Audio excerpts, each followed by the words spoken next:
Eh bien, bonsoir. Je vous propose de passer à l'appel. Donc, Madame Chaudet. Présente. Monsieur Stoder. Présent. Madame Gultequin. Présente. Monsieur Hennequin. Madame Ribaille. Présente. Monsieur Huard, excusé de ne pouvoir. Monsieur Stoder. Monsieur Blanchot. Présent. Madame Caterino. Madame Martin. Excusé de ne pouvoir. Monsieur Laville. Monsieur Pouzin Jean-Michel. Madame Prélo-Frédéric. Monsieur Vandalen Laurent, excusé de ne pouvoir à Madame Chaudet. Monsieur Serge Jérémy. Madame Bardet-Alice. Je crois qu'elle avait peut-être un... Elle revenait de Paris, il me semble. Ah non, pardon. Ah bah voilà, mais je t'avais pas vu, Mais t'es caché avec le... Désolé. T'es bien là, donc t'as eu ton train, donc c'était bon. Monsieur Bernier Romain. Madame Boisarlia, excusée de ne pouvoir Madame Gultequin. Madame Pereira Frajman-Sonia, excusée de ne pouvoir Madame Ribaille. Monsieur Laville Rémy. Madame Marteau Elona, excusée de ne pouvoir Madame Prélo. Monsieur José Geoffrey, excusé de ne pouvoir Monsieur Hennequin. Madame Fernandez Sophie, absente pour le moment. Madame Roy Nathalie. Monsieur Moser Alain. Madame Iglesias Catherine. Monsieur Lex Jean-François, excusé de ne pouvoir Madame Iglesias. Madame Belle Frédéric. Madame Omis Maude.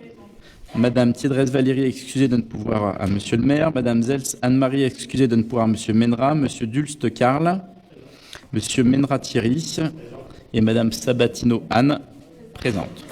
Je vous propose de désigner un ou une secrétaire de séance. En l'occurrence, je propose Madame Prélo. Est-ce qu'il y avait des objections, des abstentions? Bien, Frédéric, tu es notre secrétaire de séance pour ce soir. Sur le premier point, donc, qui est l'information générale du maire dans le cadre des délégations, de la délégation permanente. Donc, vous retrouverez différents points sur le renouvellement de conventions et puis sur le financement des opérations avec le financement de reste à charge avec un emprunt auprès de la Caisse d'épargne Grand Est et un auprès de la Banque des Territoires avec des prêts bonifiés sur le score performance énergétique et ORT, donc lié à Action Cœur de Ville. Sur le point numéro 1, je vous propose d'approuver ou non le procès verbal de la séance du conseil municipal du 13 novembre. Est-ce qu'il y avait des remarques sur ce procès verbal? Non? Eh bien, je vous propose de passer au vote. Est-ce qu'il y a des votes contre? Des abstentions? Adopté à l'unanimité, je vous remercie. J'ai anticipé le point 2 en fait. Donc, a-t-elle compte rendu des décisions prises sur le fondement de la délégation permanente, donc ce que je viens de faire.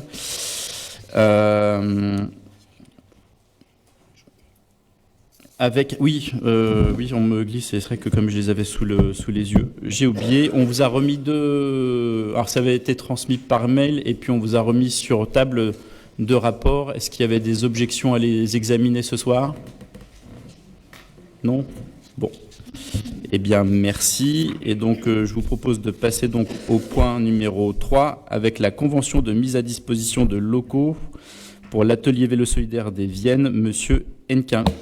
Merci Monsieur le maire. Mes chers collègues, l'association Atelier Vélo Solidaire des Viennes dispose de locaux temporaires mis à disposition par la ville au numéro 48 de la rue Paul Doumer, le temps de la réalisation des travaux du bâtiment de l'ancienne piscine municipale dans le cadre de son projet de requalification. Une convention définit notamment les biens mis à disposition, les conditions tarifaires appliquées et les responsabilités de chaque partie. Elle est applicable du 1er janvier au 31 décembre 2026. Toutefois, sa durée pourra être réduite en fonction de la date de retour de l'association dans le bâtiment rénové de l'ancienne piscine. Aussi, mes chers collègues, il vous est proposé de valider la convention de mise à disposition de locaux à destination de l'association Atelier Vélo Solidaire des Viennes, de dire que cette convention porte sur la période du 1er janvier au 31 décembre 2026 et d'autoriser Monsieur le maire à faire les démarches nécessaires et à signer toute pièce utile.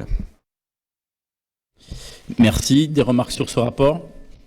Non? Eh bien, je vous propose de passer au vote. Est-ce qu'il y avait des votes contre? Des abstentions? Adopté à l'unanimité, je vous remercie. Donc, rapport suivant, tarifs spectacle électro, Monsieur Stoder. Merci, Monsieur le maire. Mes chers collègues, lors du conseil municipal du 7 octobre 2025, les tarifs de la saison culturelle 2025-2026 ont été actés par l'Assemblée délibérante. Cependant, il sera organisé le samedi 6 juin une soirée électro pour clôturer la saison culturelle. Cette soirée d'envergure cible un public de jeunes et étudiants. Afin de favoriser l'accès à la diversité culturelle, il est proposé de fixer le tarif d'accès à cette soirée à 10 € le tarif plein et 5 € en tarif réduit. Aussi, mes chers collègues, il vous est proposé de valider le tarif de la soirée électro à 10 € et 5 €, d'autoriser Monsieur le maire à faire les démarches nécessaires et à signer toute pièce utile. Merci. Des remarques sur ce rapport? Non? Non, ça vous branle. L'électro, non. Ça. Eh bien, je vous propose de passer au vote. Est-ce qu'il y a des votes contre? Des abstentions? Adopté à l'unanimité, je vous remercie. Donc, rapport numéro 5, subvention exceptionnelle APF France Handicap, Monsieur Hennequin. Mes chers collègues, par délibération du 7 mars 2025, le conseil municipal a autorisé le dépôt de demande de subvention exceptionnelle jusqu'au 31 octobre 2025. L'association APF France Handicap a sollicité en date du 28 octobre 2025 une subvention de 470 € pour un projet courant 2026 de modernisation de sa boutique située au numéro 37 rue Pierre-Sémard, achat de box de rangement portant tringle extensible. Après étude de la demande, la commission culture association propose d'octroyer à l'association APF France Handicap une aide financière à hauteur de 50% du coût du matériel dans la limite de 300 €.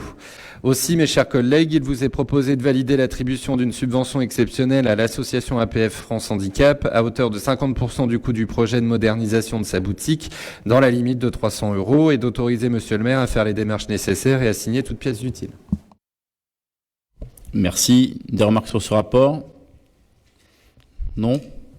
Eh bien, je vous propose de passer au vote. Est-ce qu'il y avait des votes contre? Des abstentions? Adopté à l'unanimité, donc toujours dans le cadre des subventions exceptionnelles, donc pour l'association Aquae, Monsieur Pouzin. Merci, Monsieur le maire. Mes chers collègues, le conseil municipal, dans sa délibération du 7 mars 2025, autorise les associations à déposer leur demande de subvention exceptionnelle jusqu'au 31 octobre 2025. Il s'agit cette fois-ci de l'association Aquae. Alors évidemment, évoquer l'eau à quelques jours des libations de fin d'année, c'est un peu inattendu pour tous les Saviniens qui préfèrent le vin d'ici à l'au-delà. Mais l'association Aquae mérite tout de même notre attention puisqu'elle a sollicité en date du 29 octobre 2025 une subvention de 1 129 € pour l'achat d'un drone permettant de prospecter plus facilement les zones humides sans impacter le milieu. Et donc après l'étude de la demande, la commission culture association propose d'octroyer à l'association Aquae une aide financière à la hauteur de 50% du coût du matériel dans la limite de 250 €.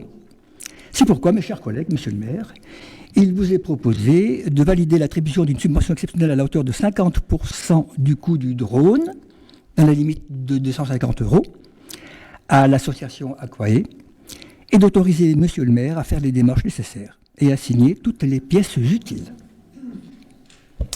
Merci Monsieur Pouzin. Pour ceux qui ne connaissaient pas l'association, c'est ceux qui sont intervenus lors de la conférence il y a maintenant une quinzaine de jours, je crois.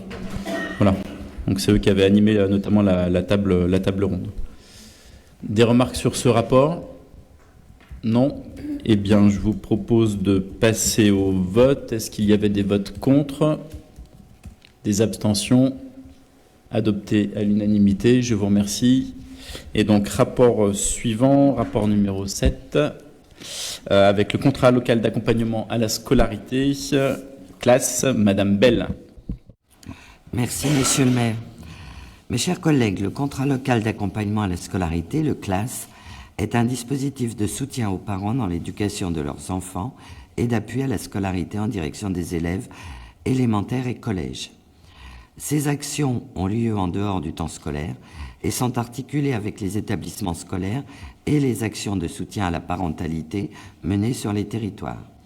Elles sont centrées sur l'enfant et doivent susciter son adhésion et celle de ses parents dans le but de faciliter les relations entre les familles et l'école, d'accompagner et d'aider les parents dans le suivi et la compréhension de la scolarité de leurs enfants. Ces actions sont financées par une prestation de service calculée en fonction du prix de revient du dispositif et de 2 bonus associés. Un bonus enfant versé pour la mise en place de projets d'ouverture culturelle ou sportive et un bonus par an pour la mise en œuvre d'actions de soutien à la parentalité.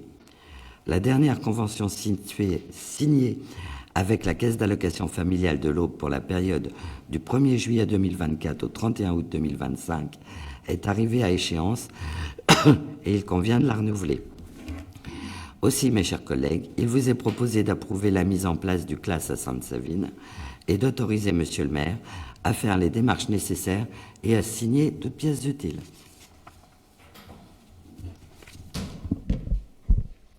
Eh bien, merci beaucoup. Marie-Laure, tu voulais dire quelque chose ou non? Un micro. Merci. Juste souligner le travail du CLAS, si vous avez l'occasion de passer. C'est eux qui proposent un spectacle pour les enfants de la crèche, les parents de la crèche et les maternelles demain. Donc les enfants ont fait les costumes, les décors, la mise en scène accompagnée par l'équipe. Et franchement, c'est vraiment très chouette. Voilà. Ouais, et puis il y a vraiment une très bonne équipe et une très bonne dynamique. Donc c'est l'occasion aussi de leur dire qu'ils font du très bon travail. Eh bien, je vous propose de passer au vote. Est-ce qu'il y avait des votes contre? Des abstentions?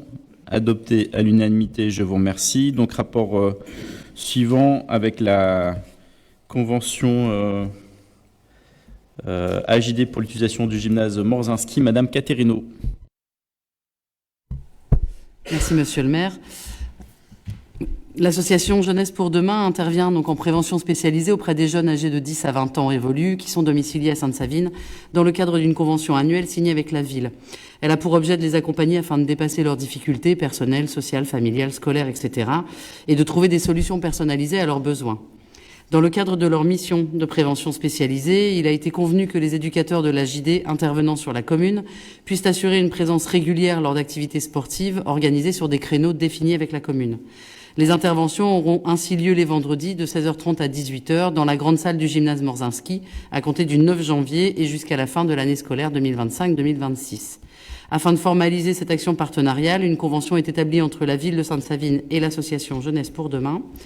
Et il me manque les derniers éléments à vous lire, mais j'ai pris la note de synthèse. Ne m'en veuillez pas.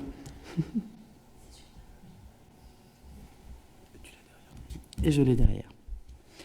Aussi, mes chers collègues, il vous est proposé de valider la convention de partenariat entre la ville de Sainte-Savine et l'association Jeunesse pour Demain dans le cadre de l'organisation d'activités sportives dans la grande salle du gymnase Morzynski, de dire que cette convention porte sur la période du 9 janvier jusqu'à la fin de l'année scolaire 2025-2026 et d'autoriser monsieur le maire ou son représentant à signer cette convention et toute pièce utile à sa mise en application. Merci. Merci beaucoup. Des remarques sur ce rapport? Non? Eh bien, je vous propose de passer au vote. Donc, est-ce qu'il y avait des votes contre? Des abstentions? Adopté à l'unanimité, je vous remercie. Donc, rapport suivant, c'est pour moi. Donc, c'est la révision du plan local d'urbanisme. Donc, il vous est rappelé que depuis 2022, donc, la commune a engagé la révision de son plan local d'urbanisme, le document qui fixe les règles de construction et d'aménagement à Sainte-Savine. Pour rappel, donc, on a eu l'élaboration du PADD, il y a eu les réunions de travail, toute la partie concertation, enquête publique, etc. Donc cette révision avait plusieurs objectifs. Mettre notre PLU en conformité avec les lois récentes, et donc avec aussi les différents documents structurants qui sont soit de l'État, de la région au travers du SRADET, la conformité avec le SCOT, enfin voilà, tous les documents structurants. Tenir compte des documents qui s'imposent à nous au niveau de l'agglomération, intégrer le projet municipal lancé en 2020, améliorer les déplacements et encourager la mobilité douce, mieux organiser le stationnement, redynamiser l'axe Gallieni-Leclerc dans l'esprit d'une ville-village, prévoir des aménagements sur des secteurs importants de la commune, adapter le PLU aux évolutions sociales, économiques et environnementales et protéger nos atouts naturels et architecturaux. Le projet de territoire s'articule autour de 2 grands axes: améliorer le cadre de vie en faisant évoluer l'espace urbain, maîtriser le développement futur pour éviter une urbanisation non maîtrisée. Il vous est rappelé également l'ensemble du travail mené, donc effectivement exposition publique, documents consultables, cahiers d'expression, réunions avec les habitants. Bilan complet de la concertation a été réalisé lors de l'arrêt du PLU en décembre 2024. Enfin, il est précisé qu'à la suite d'un arrêté préfectoral, la compétence PLU est désormais transférée à Trois-Champagnes Métropole depuis le 26 décembre 2024, même si c'est désormais l'agglomération qui doit approuver définitivement le PLU de Sainte-Savine. La commune, par souci de transparence, propose ce dossier au vote de son conseil municipal et normalement, il y aura la délibération demain au sein du conseil communautaire. Ainsi, mes chers collègues, il vous est proposé d'approuver le PLU tel qu'il est annexé à la présente délibération. On n'a pas fait toute la synthèse, sinon on avait pour plus que la soirée. D'autoriser la communauté d'agglomération de Trois-Champagnes Métropole à approuver le PLU et la charger de procéder à la notification de la manière suivante. La délibération d'approbation sera notifiée à Monsieur le Préfet de l'Aube et fera l'objet d'un affichage en mairie et au siège de la communauté d'agglomération pendant 1 mois. Mention de cet affichage sera insérée en caractère apparent d'un journal diffusé dans le département. Le dossier du PLU approuvé sera téléversé sur le géoportail de l'urbanisme et d'autoriser le maire à signer toute pièce utile se rapportant à ce dossier. La discussion est ouverte. Enfin, la discussion, en tout cas, s'il y a des commentaires ou... Je vais en faire un quand même, parce que je vois que j'ai mon voisin d'en face qui a l'air d'attendre que je dise quelque chose. C'est un travail, un gros travail qui a été fait sur plusieurs années. J'ai fait partie de la commission, donc je peux en parler un petit peu. C'est un travail qui a été, à mon avis, de très bonne qualité par le cabinet qui nous a accompagnés.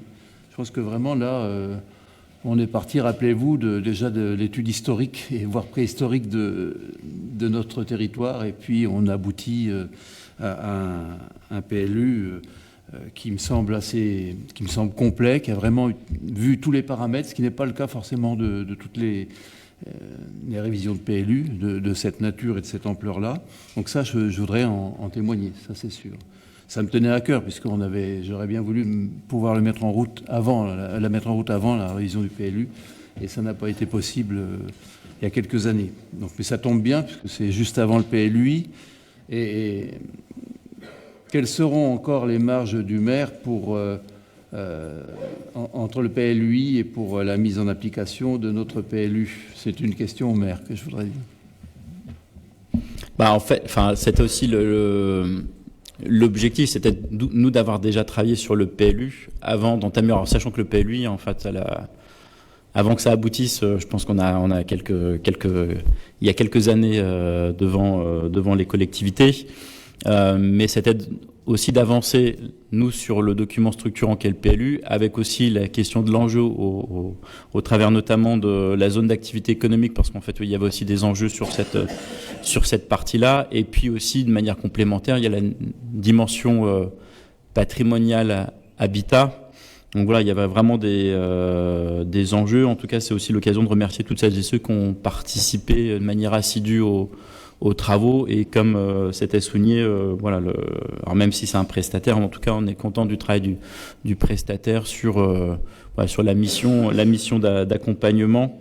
Donc un beau travail. Et puis après, l'enjeu prochain, ça sera de travailler sur le PADD, alors je sais pas si intercommunal, alors je sais pas si un acronyme particulier, mais ça sera pour les élus futurs, un gros travail de travailler sur le PADD, le projet d'aménagement et de développement durable. Donc toute la partie qu'on a travaillé nous en amont à l'échelle de la commune, mais ensuite de le travailler à l'échelle intercommunale, sachant que le PLUI se nourrira des travaux qui ont été menés dans chacune commune, qui auront abouti leur PLU et révisé leur PLU. Donc c'était aussi l'importance de pouvoir, entre guillemets, sanctuariser au travers de, si vous le validez, le PLU tel que présenté.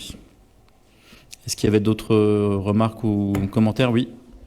Mais il restera quand même au maire la possibilité de signer ou non un certain nombre de documents. Je crois que l'esprit du PLUI, tel qu'il a été présenté et déjà élaboré pour ses principes de fonctionnement, c'est aussi de permettre au maire de garder, si j'ose dire, la main sur les décisions concernant son territoire. Il y a eu vraiment, en fait, sur parce qu'en fait, pour s'inscrire dans la démarche du PLUI, il y avait effectivement une grande crainte de beaucoup d'élus de se dire est-ce qu'ils vont être dépossédés ou non. Et donc, il y a eu l'élaboration d'une charte de gouvernance sur le lien et le fonctionnement demain du PLUI versus intérêt des communes, sachant que on le voit bien aussi à travers l'élaboration d'un PLU. C'est-à-dire que la dimension qu'on en a, et c'est pour ça qu'on fait dans le cadre des consultations avec les personnes publiques associées, notamment les communes voisines, en tout cas de voisinage immédiat, c'est important de pouvoir partager les enjeux parce qu'il y a des fois des choses que nous, on pourrait mettre en place, mais qui finalement peuvent avoir une incidence peut-être un peu plus importante chez les autres. On le voit bien notamment quand avait été travaillé le schéma directeur des énergies renouvelables, hein, quand on a des implantations... là, de l'éolien, alors nous, on n'a pas ces enjeux-là, mais que ça soit de l'éolien, de la méthanisation, qui sont localisés sur une commune. Alors, c'est vraiment le cas sur la partie éolien, mais sur le finage d'une commune, mais finalement, la covisibilité est plus importante dans la commune voisine. Enfin, voilà, donc il y a aussi ces enjeux-là qu'il faut partager et qui seront plus prégnants sur la partie ruralité. Est-ce qu'il y avait d'autres commentaires, remarques? Non? Eh bien, enfin, c'était bon? Eh bien, je vous propose de passer au vote. Est-ce qu'il y avait des votes contre? Des abstentions? Eh bien, adopté à l'unanimité, je vous remercie. Et donc, point suivant, le point numéro 10, avec le droit de préemption urbain, Monsieur Blanchot. Merci, Monsieur le maire. Mes chers collègues, le droit de préemption urbain, ou DPU, est un outil dont disposent les communes pour acheter en priorité certains biens mis en vente lorsque cela sert l'intérêt général. Depuis le 26 décembre 2024, la compétence en matière de plan local d'urbanisme a été transférée à la communauté d'agglomération Trois-Champagne Métropole. C'est donc désormais l'agglomération qui a la possibilité d'instaurer le DPU sur le territoire de Sainte-Savine. Cependant, par souci de transparence, la commune souhaite que son conseil municipal se prononce également sur le sujet. La mise en place d'un droit de préemption urbain présente un intérêt pour la commune de Sainte-Savine. Cet outil permet notamment d'accompagner un projet urbain, de protéger et valoriser le patrimoine bâti ou naturel, lutter contre l'insalubrité, favoriser le renouvellement urbain, maintenir ou développer les activités économiques, permettre la création d'équipements publics et constituer des réserves foncières pour préparer les projets futurs. Aussi, mes chers collègues, il vous est proposé de décider d'instituer un droit de préemption urbain à l'intérieur du secteur délimité sur le plan ci annexé, comprenant toutes les zones urbaines du PLU. De décider que le bénéficiaire du droit de préemption urbain sera la communauté d'agglomération de Trois-Champagne Métropole, d'indiquer que le plan local d'urbanisme sera mis à jour dans les conditions définies à l'article R153-18 du Code de l'urbanisme, en faisant reporter le périmètre du DPU sur une annexe conformément à l'article R151-52 du Code de l'urbanisme. De préciser que le président adressera sans délai, comme prévu à l'article R211-3 du Code de l'urbanisme, la présente délibération et un plan précisant le champ d'application du DPU modifié au directeur départemental des services fiscaux, au Conseil supérieur du notariat, à la Chambre départementale des notaires, au barreau constitué près du tribunal de grande instance, au greffe du tribunal de grande instance. De préciser que les délibérations du Conseil municipal et du Conseil communautaire seront affichées pendant 1 mois en mairie et au siège de la communauté d'agglomération, et une mention sera insérée dans 2 journaux diffusés dans le département. De préciser que le président fera tenir le registre prévu à l'article L213-13 du Code de l'urbanisme, et de préciser que le président informera de la présente délibération le service instructeur des autorisations d'utiliser le sol. La présente délibération sera exécutoire après accomplissement de l'ensemble des mesures de publicité mentionnées à l'article 4. Merci. Des remarques? Non? Bon. Effectivement, sur la question du droit de préemption, et puis c'était aussi pour compléter ce qui a été dit précédemment, notamment dans la partie gouvernance, sur la question, même s'il y a le transfert de ça, la commune reste quand même souveraine, en tout cas au niveau du conseil municipal, et dans le pacte de gouvernance qui avait été évoqué, pour ceux qui avaient suivi, hein, c'est que sur les éléments structurants, il y aura toujours possibilité pour la commune de pouvoir s'opposer et en tout cas entendre s'il y a un avis contraire de la commune sur des décisions qui pourraient toucher le finage de la commune. Pour éclairer la décision. Est-ce qu'il y avait des votes contre? Des abstentions?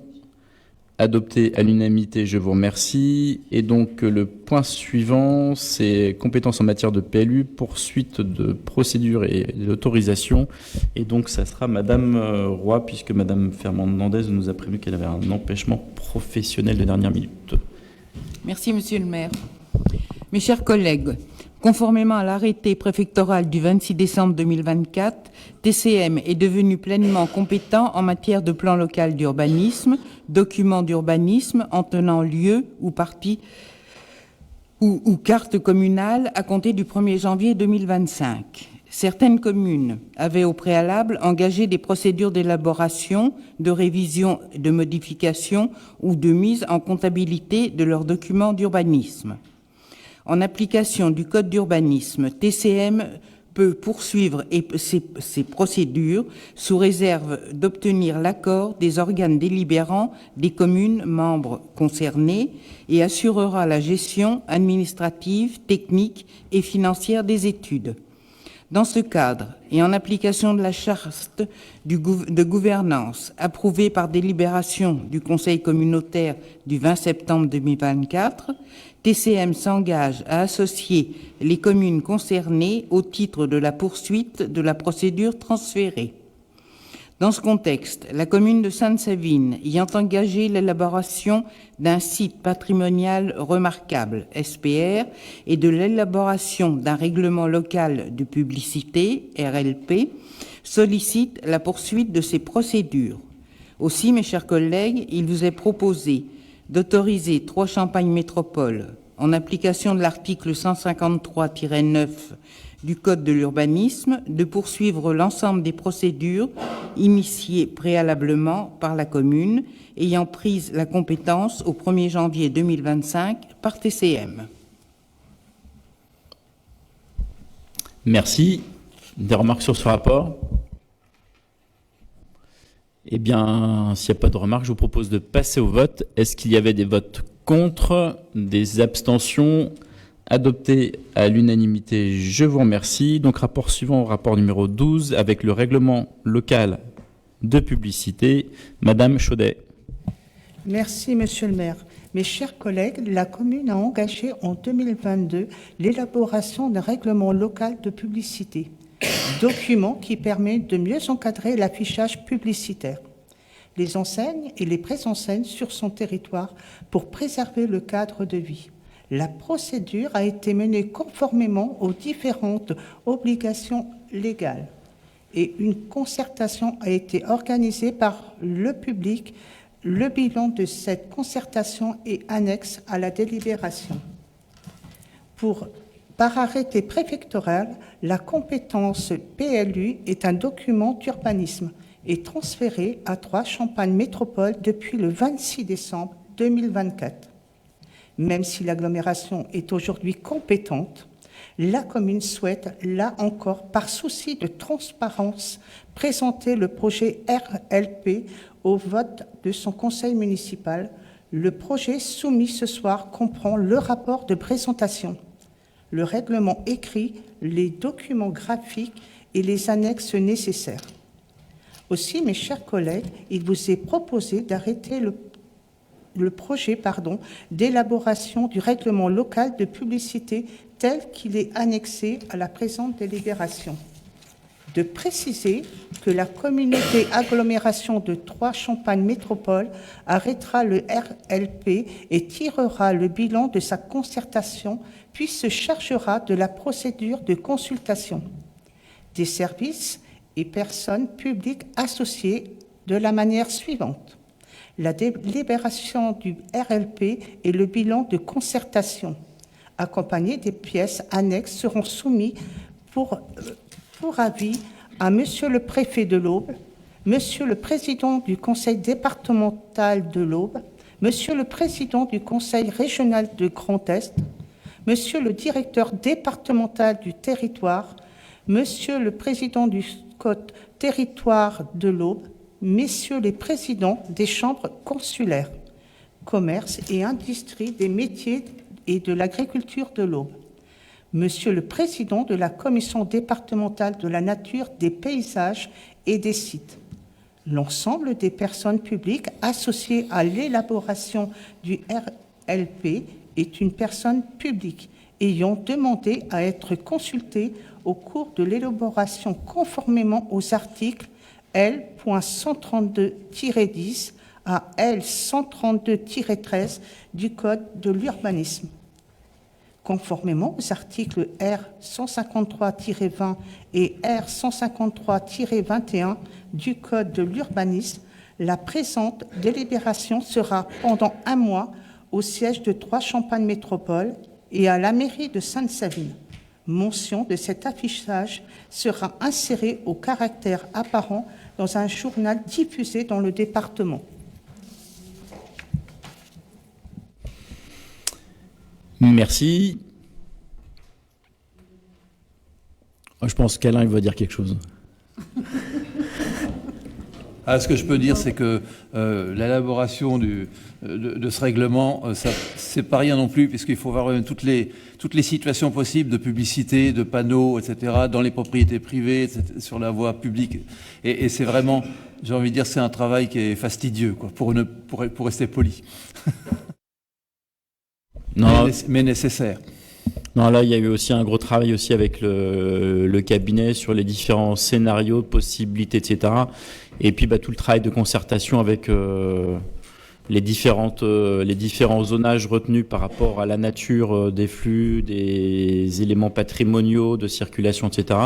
Donc voilà, il y a eu tout un gros travail aussi, de manière un peu identique à ce qui a été élaboré dans le cadre du PLU, mais en termes de concertation, de partage, et puis d'enjeux partagés aussi avec les communes, parce que notamment sur la partie publicitaire, on a quand même pas mal de linéaire qui est partagé à certains endroits, avec 3 Léno, une partie l'Escapade avec la Chapelle Saint-Luc, et puis sur Leclerc avec notamment la rivière de Corps.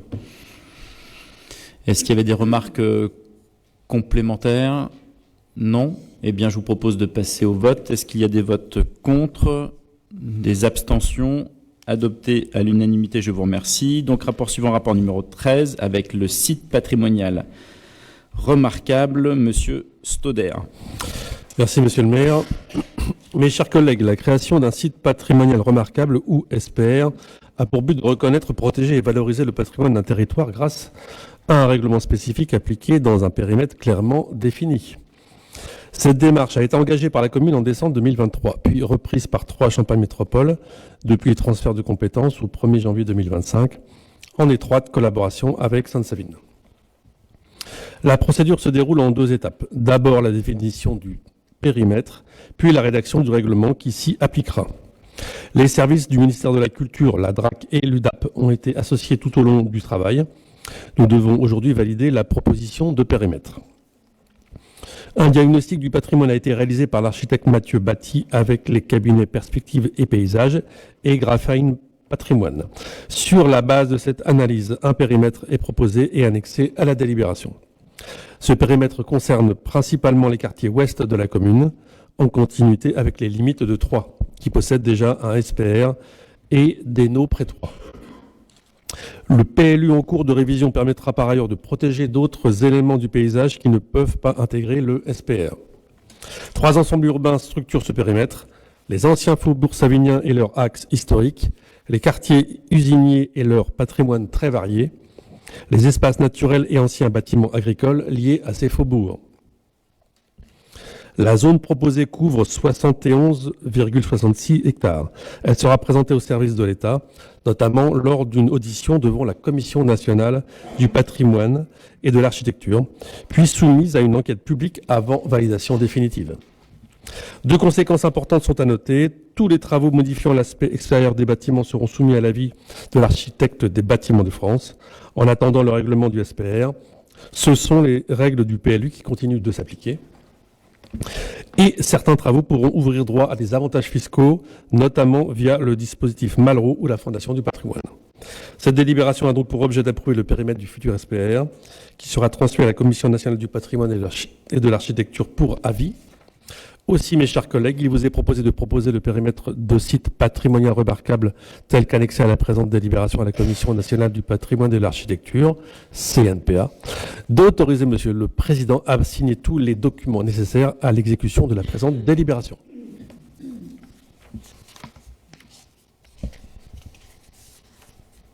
Non, pas de remarques.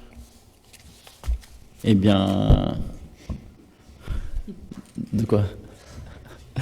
Je vous propose de, s'il n'y a pas de remarques, je vous propose de passer au vote. C'est une forme de continuité par rapport à ce qu'on a travaillé dans le cadre du PLU. Voilà. Et puis par rapport aussi à la particularité de Sainte-Savine au regard des enjeux patrimoniaux et ce qui fait de la typicité de Sainte-Savine. Donc voilà, c'est un peu le package PLU, RLP et puis le SPR pour... voilà. C'est en remplacement de la VAP, mais donc voilà, dans le cadre de la mise en place du SPR. Eh bien, s'il n'y a pas de remarques, je vous propose de passer au vote. Est-ce qu'il y avait des votes contre, des abstentions? Adopté à l'unanimité, je vous remercie. Rapport numéro 14, pardon. Travaux d'enfouissement des réseaux de la rue Antoine Parmentier. Monsieur Blanchot. Merci, monsieur le maire. Mes chers collègues, la rue Antoine Parmentier fait partie des voies dont l'État nécessite une rénovation importante. À l'occasion de ces travaux, l'objectif est d'améliorer le cadre de vie, de renforcer la sécurité, d'assurer la durabilité des aménagements et de mieux gérer les eaux pluviales. Pour atteindre ces objectifs, le projet prévoit notamment une réorganisation du stationnement, un traitement des eaux de pluie par infiltration grâce à des matériaux perméables, la création d'un bassin d'orage infiltrant proposé par 3 Champagne Métropole pour faire face aux fortes précipitations, le remplacement complet de la conduite d'eau potable, prise en charge par le SDDEA, l'enfouissement des réseaux électriques et de l'éclairage public conduit par le SDEA, et l'enfouissement des réseaux de télécommunications financés par la ville pour permettre la suppression des poteaux. Les travaux sur les réseaux télécoms se dérouleront en 2 étapes. Le génie civil, assuré par la ville, est prévu d'être terminé au plus tard en février 2026. Puis le câblage et la dépose des installations actuelles par Orange pour un montant total de 6 142 € net. Les nouvelles installations créées en souterrain seront ensuite cédées à Orange. Une convention entre la ville et l'opérateur doit être signée. Elle fixe le calendrier des interventions, les responsabilités de chaque partie, les règles de propriété, les aspects financiers et les dispositions juridiques. Le projet de convention est joint à la délibération.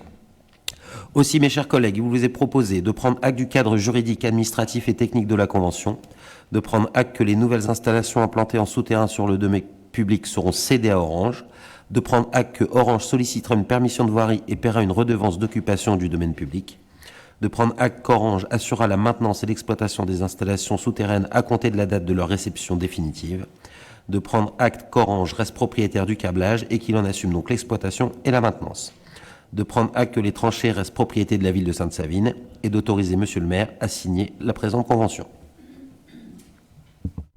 Merci. Des remarques sur ce rapport? Non? Eh bien, je vous propose de passer au vote. Est-ce qu'il y avait des votes contre, des abstentions? Adopté à l'unanimité, je vous remercie. Donc, rapport numéro 15 avec le contrôle et vérification périodique des aires de jeu. Madame Roy, oui, pardon. Décidément. Mes chers collègues, l'accord cadre concernant les contrôles et vérifications des aires de jeu avait été conclu avec la société Soleus en 2022. Cette société a depuis été absorbée par une autre structure, la société Saga Lab. La dénomination commerciale Soleus a néanmoins été conservée avec une nouvelle immatriculation SIRET. Cette nouvelle entité reprend simplement le contrat existant, sans changement pour la commune, ni modification de nos engagements. Aussi, mes chers collègues, il vous est proposé d'approuver la passation de l'avenant de transfert numéro 1 à l'accord cadre numéro 2021 FCS-17, contrôle, vérification réglementaire et maintenance des bâtiments et équipements de la ville de Sainte-Savine, lot numéro 9, contrôle et vérification périodique des aires de jeu. d'autoriser Monsieur le maire à signer l'avenant de transfert numéro 1 à l'accord cadre numéro 2021 FCS-17, contrôle, vérification réglementaire et maintenance des bâtiments et équipements de la ville de Sainte-Savine, lot numéro 9, contrôle et vérification périodique des aires de jeu et toutes pièces utiles relatives à cette affaire. Merci. Bon, Monsieur Moser. Concernant les jeux, puisqu'on parle des jeux, je voulais signaler quand même, pas la fragilité, mais l'exposition du jeu qui a été construit au bois de la demi-lune, un peu au fond à gauche, assez proche de la rocade, qui remplaçait d'ailleurs un jeu construit avant, puisque c'est pas loin de chez moi, et c'est fréquenté par des gens, voire des adultes, des ados, des adultes, voire une famille, et avec un usage qui fait que le matériel ne va pas résister longtemps, parce que c'est un jeu qui est réservé aux enfants de 5 à 10 ans, je crois. C'est toujours le problème, et je voulais vous le signaler, parce que là, comme il est peu visible depuis la rue, etc., je pense que là, on va avoir des problèmes. On en prend bonne note. Après, c'est vrai que c'est ouvert et accessible, donc c'est toujours la difficulté, mais on essaiera d'être vigilant là-dessus. Après, bon, c'est après la limite de l'exercice. Mais on en prend bonne note. Est-ce qu'il y avait d'autres remarques? Non? Eh bien, je vous propose de... Oui, Monsieur Pouzin. Après le vote, Monsieur le maire. Après le vote. D'accord. Donc, est-ce qu'il y avait des votes contre? Des abstentions? Adopté à l'unanimité, je vous remercie.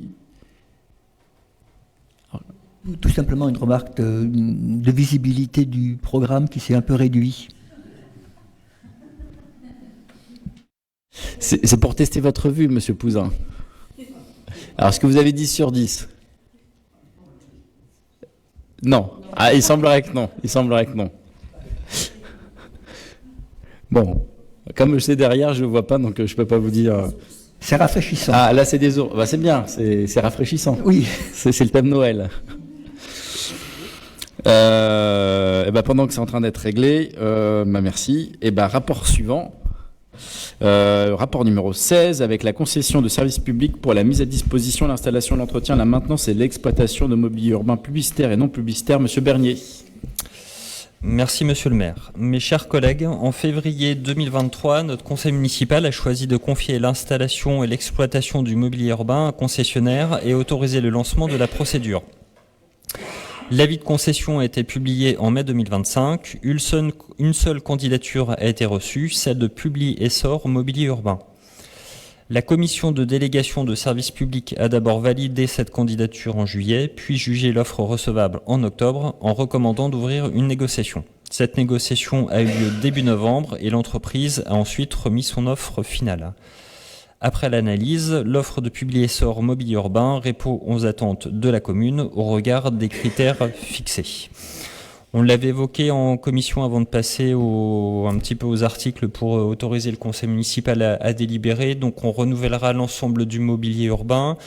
Dans le dossier qui est assez complet, qui est assez dense, vous avez l'ensemble des points où a été installé du mobilier urbain. Ce qu'on peut noter en fait en évolution, outre à la fois le mobilier qui pourrait être renouvelé, qui pourra être du mobilier reconditionné, c'est-à-dire qui pourra être éventuellement redéposé d'une autre ville et puis reconditionné, revalorisé sur Sainte-Savine. Il sera mis au niveau râle vert un petit peu mousse qu'on a déjà vu sur les poubelles des corbeilles de rue. On a profité pour retirer des planimètres. Donc on en avait 15 auparavant, on n'en aura plus que 6. C'est pour permettre déjà de libérer un petit peu l'œil. Et puis pour des questions de mobilité, notamment de poussettes, PMR, etc., pour faciliter la déambulation dans l'espace urbain. Et... Pardon ? Des planimètres. C'est pas des sucettes de co, c'est des planimètres, voilà. Parce que c'est pas de chez Deco. Donc on en avait 15, on n'en aura plus que 6. Et puis comme le marché s'équilibre par le prestataire qui investit dans des mobiliers urbains mais qui rentabilise son investissement par de la vente de l'espace publicitaires, notamment sur les abribus. Il y aura un petit peu plus d'abribus, il y en aura une cinquantaine contre 36 actuellement. Et ça a été fait aussi par rapport au développement aussi du réseau urbain qui a évolué depuis le précédent marché avec le nouveau. Et puis pour encourager aussi les mobilités douces et puis permettre aussi aux voyageurs d'attendre le bus aussi à l'abri et pas forcément avec un petit totem TCAT. Et tout ça, c'était vu aussi avec la TCAT pour redéployer le mobilier urbain au strict nécessaire et pas avoir des choses qui puissent changer. Et puis dans les autres nouveautés, on aura aussi du mobilier urbain avec des toitures végétalisées, en particulier sur l'avenue Gallieni. Il y avait une option qui n'a pas été retenue, c'était les candidats avaient la possibilité d'y répondre, mais le candidat, en l'occurrence Publiessor, n'y a pas répondu. On voulait aussi 2 affichages numériques dynamiques qui étant en option. Je pense qu'il faudra qu'on les prenne sous un autre biais parce qu'on a la nécessité. On avait par le passé des panneaux lumineux, je ne sais pas si vous vous rappelez, avec des petites lettres oranges là qui défilaient. Ça avait l'avantage en fait de communiquer en fait en instant T dans l'espace urbain. C'est-à-dire que quand vous avez une alerte météo, une alerte canicule ou une information un petit peu urgente à communiquer à la population, c'était bien utile. Donc on comptait sur ce marché-là pour le faire supporter notamment par le prestataire pour éviter de l'acheter et le payer nous-mêmes. C'était un pari économique, donc c'était pas forcément rentable pour le candidat, donc il n'y a pas répondu.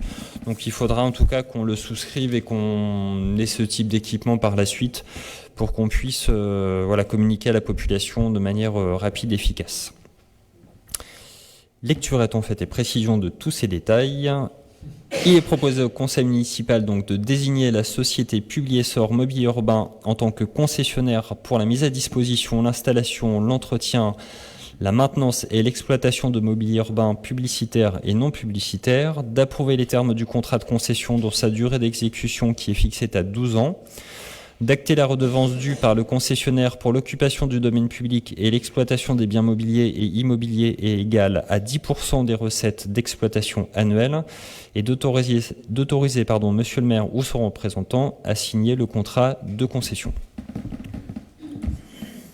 Merci. Des remarques sur ce rapport? Non? Eh bien, je vous propose de passer au vote. Donc, est-ce qu'il y avait des votes contre? Des abstentions? Adopté à l'unanimité, je vous remercie. Donc, rapport numéro 17, avec la désignation du lauréat du concours de maîtrise d'œuvre école maternelle des Viennes, Madame Caterino. Merci Monsieur le maire. Mes chers collègues, la commune a engagé une réflexion sur la requalification de ces écoles et a décidé de créer une nouvelle école maternelle sur le site de la Maison des Viennes. Pour choisir l'équipe chargée de la conception de ce projet, un concours de maîtrise d'œuvre a été lancé en 2024. 20 candidatures ont été reçues, puis examinées par le jury en décembre 2024. À l'issue de cette première phase, 4 équipes ont été retenues pour présenter un projet. Les projets ont été remis au printemps 2025, évalués anonymement par le jury le 20 octobre dernier. À l'ouverture des plis, le classement a été confirmé. Le projet arrivé en tête est celui du groupement Foral 3IA à Liange. Le jury propose également d'attribuer la prime prévue aux 4 participants. La suite de la procédure se déroulera conformément aux règles avec l'engagement d'un marché négocié avec le lauréat.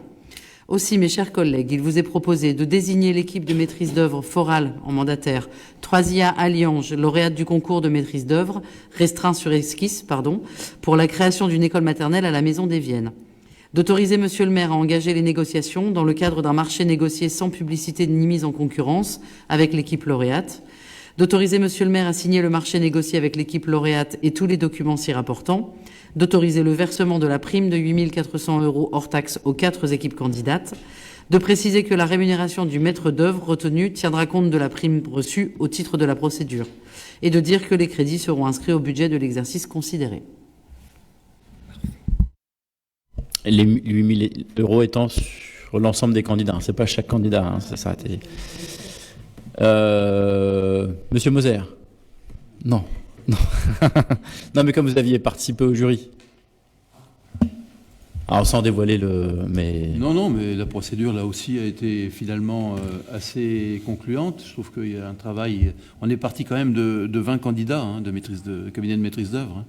On est arrivé à 4 dans un premier temps et c'est de ces 4 qu'est issu le projet qui va devoir être travaillé. C'était une esquisse, c'était des esquisses de projet, mais déjà avec des caractéristiques qui les identifiaient chacun par rapport aux autres, etc. Et avec des critères qui ont été qu'on a pu bien utiliser, quoi. Donc c'est un travail long. Maintenant, il y a tout un temps pour réellement bâtir le projet, qui devrait être un beau projet pour une école neuve qui aura la cantine sur place, etc., dans un lieu, effectivement, qui peut se prêter à ce genre d'utilisation. Voilà ce que je peux dire. Là aussi, c'est en termes de procédure, mais c'est toujours intéressant, mais en même temps, c'est difficile quelquefois de distinguer un projet par rapport à un autre, etc. Là, il y avait des choses intéressantes. Voilà ce que je peux dire. Monsieur Pouzin est content en plus. Non, mais en tout cas, il y avait quand même des beaux projets. Ouais. Donc forcément, certains avec des contrats. Il y a un lauréat comme dans tout, avec quand même des projets qualitatifs. D'autres, finalement, voilà, qui n'ont pas été retenus. Ce que je veux dire aussi, justement, ce projet qui est retenu, il a fait vraiment l'unanimité dans le dernier choix. Donc, c'est pas un projet avec d'autres projets qui nous auraient aussi titillés. Donc on a fini par être d'accord, tous les membres de la commission, avec des gens plus techniques, etc. Enseignants. Il y a un choix, comment ? Et les enseignants Et les enseignants, bien sûr. Il y a eu un choix qui me semble avoir été, qui s'est bien construit là aussi. Voilà, je suis très positif, mais c'est la réalité. Non, mais en tout cas, les projets étaient quand même...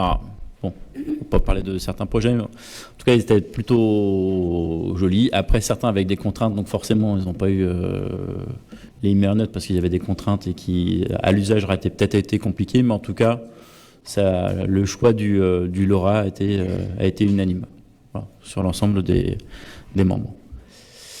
Eh bien, s'il n'y a pas d'autres questions, je vous propose de passer au vote. Est-ce qu'il y avait des votes contre, des abstentions ? Adopté à l'unanimité, je vous remercie. Et rapport en numéro 18 sur la gestion des heures supplémentaires, Monsieur Bernier. Merci Monsieur le maire. Je ne vais pas vous lire toute la délibération parce qu'elle est très très longue. Juste pour rappel, il y avait une délibération qui avait été prise le 16 décembre 2021 pour la gestion des heures supplémentaires, notamment pour...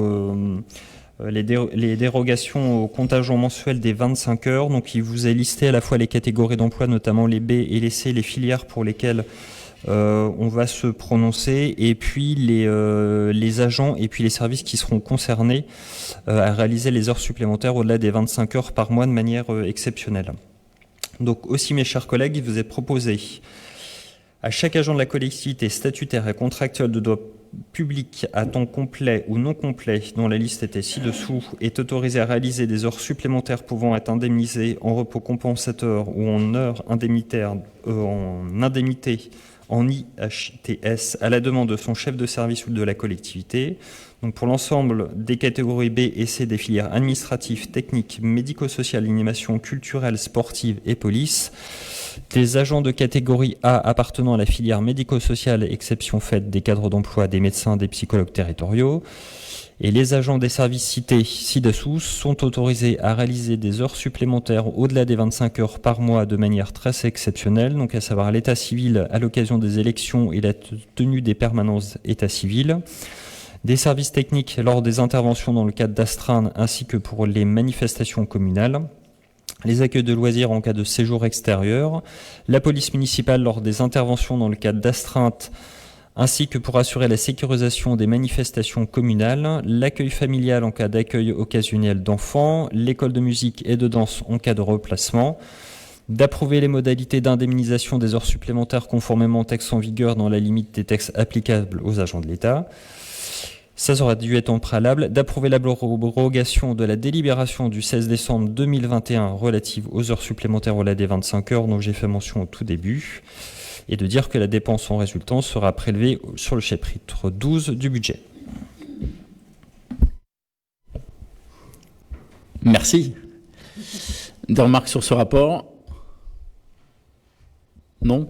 Eh bien, je vous remercie. Eh bien, on va passer au vote. Est-ce qu'il y avait des votes contre ? Des abstentions? Adopté à l'unanimité, je vous remercie. Et donc, rapport suivant, rapport numéro 19. Et c'est Madame Bell. Merci, Monsieur le maire.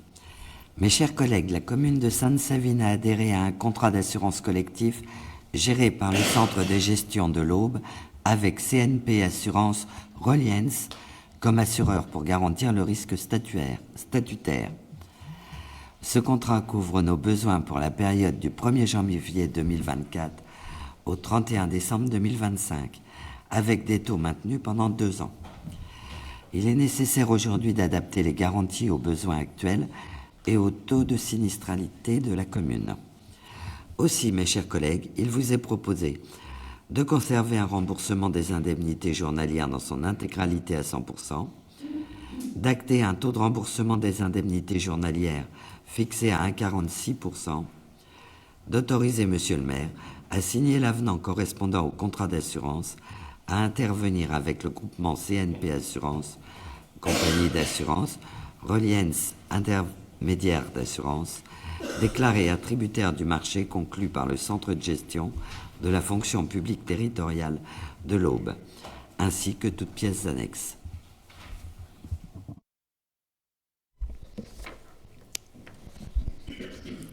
Et Frédéric. Ah, pardon. Merci.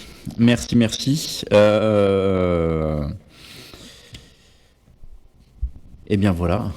Donc oui, le choix avait été fait, hein, notamment que de partir sur la partie prévoyance et pas sur la partie complémentaire santé. Ah non, c'est garantie tarifaire, mais oui, c'est la même chose. Enfin bref, pas de remarques.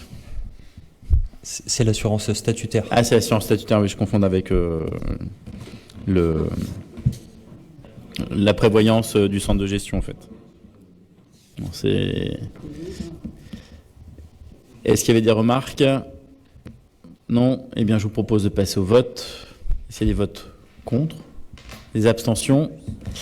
Adopté à l'unanimité. Donc, rapport suivant, rapport numéro 20, avec les dispositions budgétaires applicables avant le vote du budget primitif 2026. Madame Gultequin.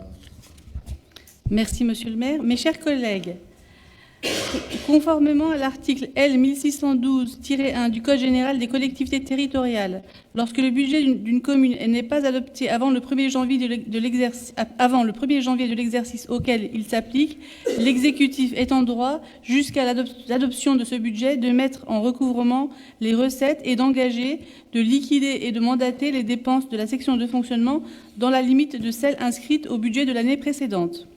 En outre, l'exécutif peut, sur autorisation de l'organe délibérant, engager, liquider, mandater les dépenses d'investissement dans la limite du quart des crédits ouverts au budget de l'exercice précédent, non compris les crédits afférents au remboursement de la dette. Ainsi, le montant qu'il vous est proposé de prévoir pour être engagé avant le vote du BP 2026 se porte à 415 802 €. Aussi, mes chers collègues, il vous est proposé d'autoriser, avant le vote du budget primitif 2026 et au titre de l'exercice 2026, l'engagement, la liquidation et le mandatement des dépenses d'investissement dans la limite des crédits hors remboursement de la dette figurant dans le tableau se trouvant dans la délibération. Merci. Des remarques sur le rapport? Eh bien, je vous propose de passer au vote. Est-ce qu'il y avait des votes contre?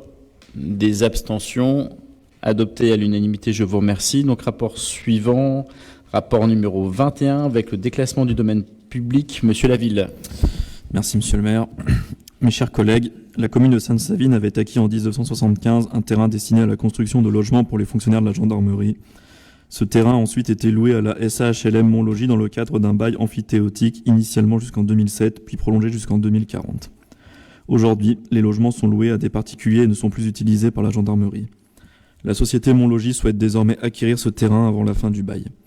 Pour envisager cette cession, il est nécessaire de déclasser le terrain du domaine public, conformément à la réglementation, car il n'est plus affecté à l'usage du public. Aussi, mes chers collègues, il vous est proposé de constater la désaffectation et de décider du déclassement du domaine public, conformément à l'article L. 2141-1 du Code général de la propriété des personnes publiques, du bien immobilier cadastré section AK numéro 225 pour une contenance de 810 mètres carrés.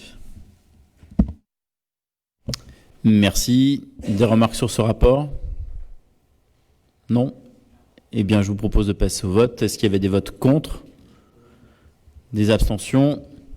Adopté à l'unanimité, je vous remercie. Et donc, rapport suivant et quelque part suite, avec rupture anticipée cession bénéfice de Montlogis. Monsieur Serre. Mes chers collègues, par délibération du 7 octobre 2025, la commune a acté le principe de céder la parcelle AK 225 d'une surface de 810 m² au bénéfice de la SA d'HLM Montlogis. Rappelons que cette société avait construit 8 logements sur ce terrain dans le cadre d'un bail amphithéotique signé en 1975 et prolongé jusqu'en 2040. Aujourd'hui, Montlogis souhaite mettre fin à ce bail de manière anticipée et d'acquérir le bien immédiatement. Le service des domaines a estimé la valeur du bien construction comprise à 320 000 €. Le déclassement du domaine public de cette parcelle, nécessaire à la vente, a été prononcé par le conseil municipal en décembre 2025. Au vu de l'énoncé ci-dessus, il est proposé au conseil municipal de procéder à la résiliation anticipée du bail amphithéotique en date du 17 novembre 1975 et de son avenant au 20 octobre 1976, acter la cession foncière du bien par la commune au bénéfice de la société SA d'HLM Montlogis, fixer le prix de la transaction conformément à l'avis du service des domaines à 320 000 €, précision faite que les frais d'acte et annexes seront entièrement supportés par l'acquéreur, et d'autoriser Monsieur le maire ou son représentant à signer l'acte à intervenir, ainsi que toute pièce utile relative à cette opération. Merci. Bon, après, de toute façon, ça avait été évoqué, et puis de toute façon, on n'en a plus l'usage, et puis en fait, si on a quelqu'un qui est prêt à nous acheter un terrain dont on n'a plus l'usage, donc voilà. Merci. Et donc, est à noter et en lecture, hein, c'était à date donc, du jour donc du 17 décembre. Est-ce qu'il y avait des remarques particulières ou pas? Allez. C'est une bonne affaire. Affaire conclue? Je vous laisse vous rapprocher, puis faire comme dans... Oui, c'est ça, c'est affaire conclue. Oui. Bon, et je vous propose de passer au vote. Est-ce qu'il y avait des votes contre? Des abstentions?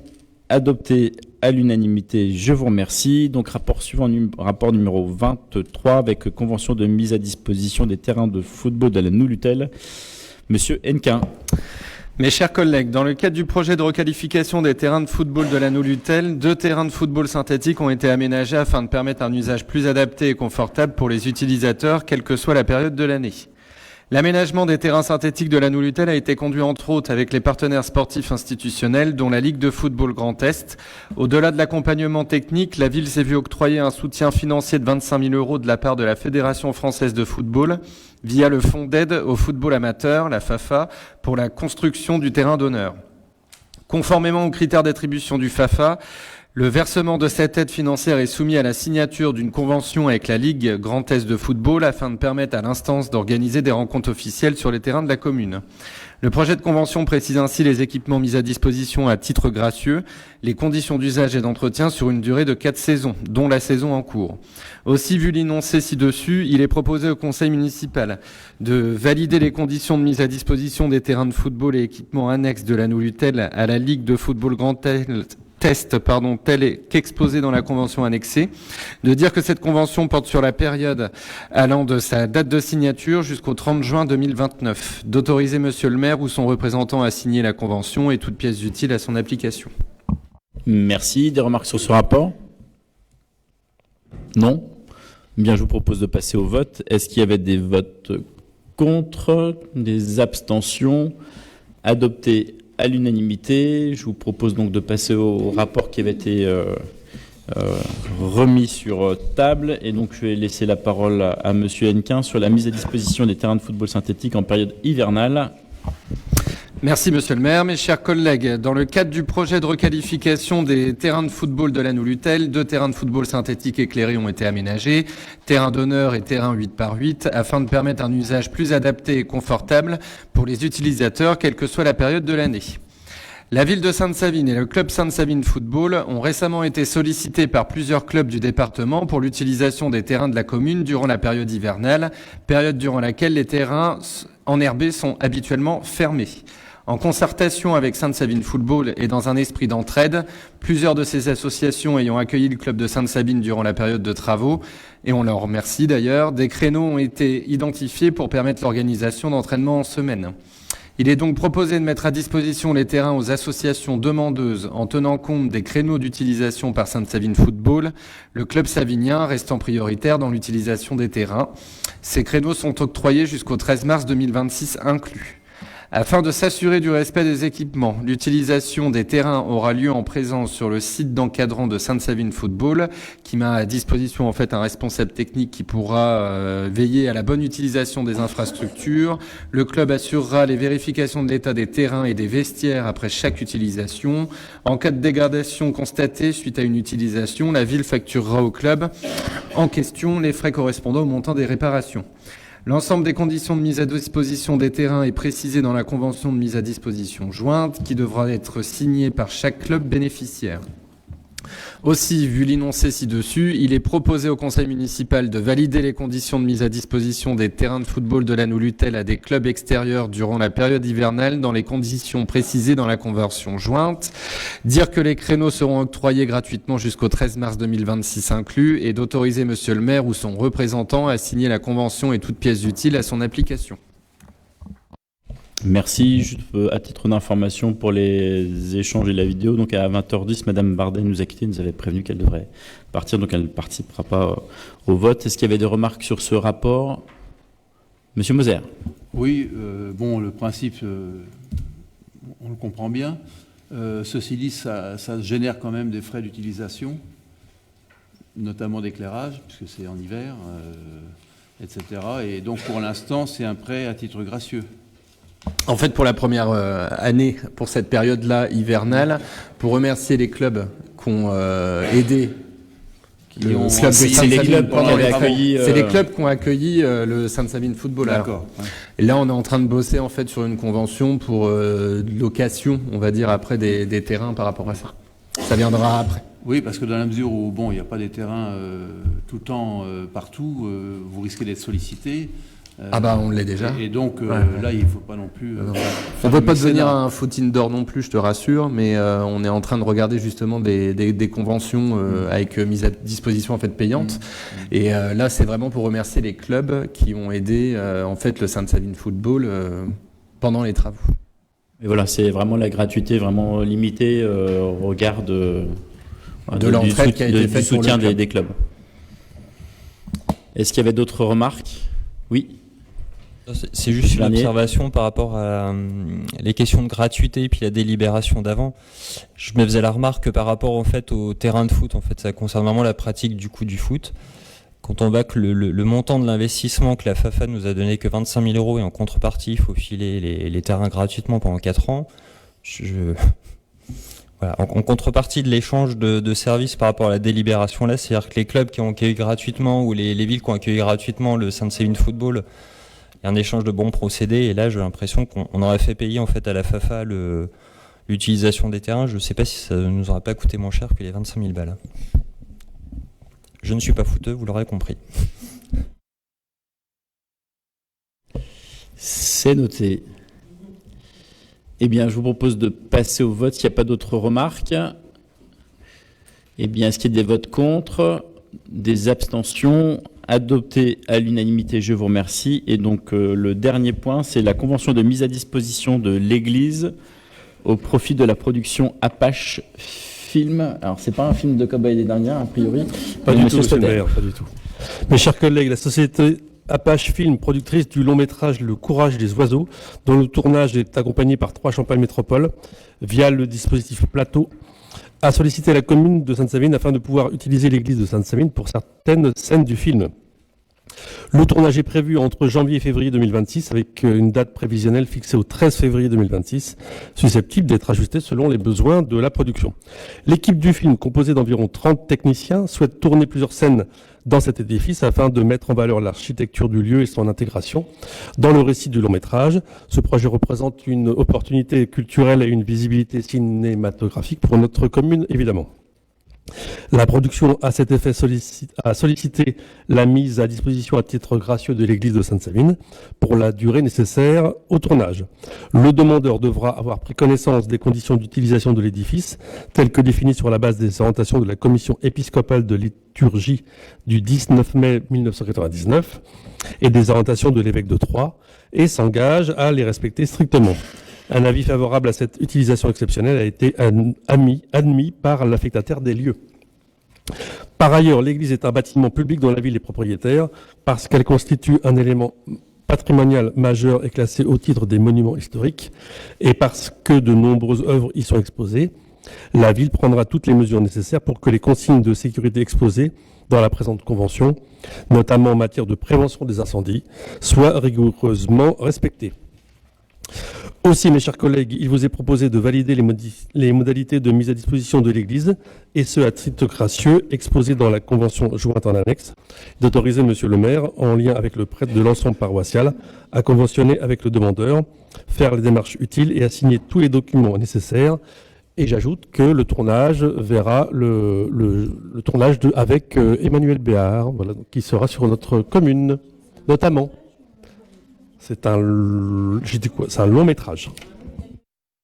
Et Mélanie Laurent, on me dit. Ah oui. Et Mélanie Laurent. Et beaucoup d'autres acteurs et actrices. Et a priori aussi peut-être dans des domiciles, mais là c'est pas du ressort de la commune, domiciles privés, parce qu'il y en a qui ont cru que c'était des arnaques. Oui. Non, c'est ça? Oui, c'est ça, c'est tout à fait ça. C'est tout à fait ça. J'ai reçu un courrier de chez eux et je me suis dit que bon, ça devait être une plaisanterie. Donc j'ai pas donné suite, mais peut-être que maintenant je vais. Si Emmanuel Béard vient chez toi, je veux si bien Emmanuel venir. Béard vient, je veux bien venir. Je vous inviterai. Je vous inviterai. Est-ce qu'il y avait donc des remarques sur ce rapport avant de passer au vote? Non. Eh bien, je vous propose donc de passer au vote. Est-ce qu'il y avait des votes contre? Des abstentions? Adopté à l'unanimité. On n'a pas reçu de questions diverses. L'ordre du jour étant épuisé, je clôture le conseil municipal. Il est 20h18 et c'est l'occasion de vous souhaiter de très belles et bonnes fêtes de fin d'année en restant sage et en consommant avec modération. Oh, ou pas.